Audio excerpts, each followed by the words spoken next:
que ya entro y sabes que me respalda. Tú eres el Joker, yo puedo matarte como Batman. Espera, hermano, que no me vales para nada. Hablamos de Batman y tú tienes el símbolo de las entradas. No es lo que pasa, hermano, porque tienes que dar. Tú eres el Joker, claro, porque eres el mal. Espera, hermano, porque sabes que contigo ya acabo, porque sabes que tú eres el malo, o sea, eres el malo. Es lo que pasa, hermano, porque sabes que lo pero sabes que te achantas, que no me miras a los ojos. Espera, hermano, porque sabes que no es la tercera, pero da igual caer a la primera. Lo que pasa, hermano, porque sabes que soy un cabrón.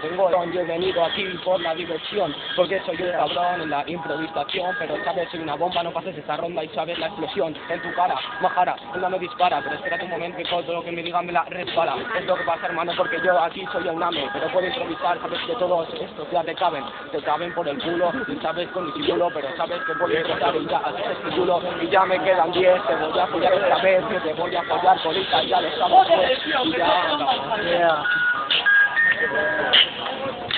Bien.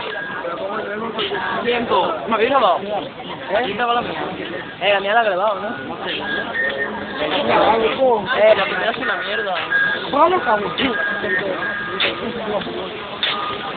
Bien.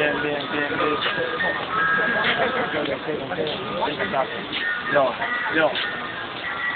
Bien, improvisando siempre lo hago por hobby, dices, joder, no soy Batman, pero si tienes la homosexualidad de Robin, yo hacerlo así, lo hago por hobby, te voy a ganar aquí jugando al party si quieres al Monopoly, hago así de guapo, hermano, sabes que así soy chulo, no puedes hacer nada, cabrón, tú quedas como yo, no eres mi discípulo, lo tienes muy crudo, no puedes hacer nada, cabrón, tú eres Batman y estás muy oscuro, cabrón, que no te hago ni paso del vaso, tú eres Batman, pero porque eres un gran payaso, no puedes hacerlo así porque sabes que lo hago, no puedes así, cabrón, tu estilo no vale 10 centavos, improvisando lo hago con destreza, dice a mí me la resbala, si te resbalas ojalá te rompas la cabeza, cabrón, no podemos hacer en contexto, no puedes hacerlo de cualquier manera, a mí la gente me presta atención, improvisando contra mí solo puedes retroceder, estamos aquí a la verdad, qué pena que todos no sepan ni leer, improvisando, ¿qué pasa? Que no sabes, no puedes conmigo, te he dejado grave, improvisando hermano, hago un becaje, llevas eso de mismo tiro porque en la cabeza voy a partir con un bate, o sea que me quedan 5, te pego el brinco, pavo es puta boca de un omnito rinco.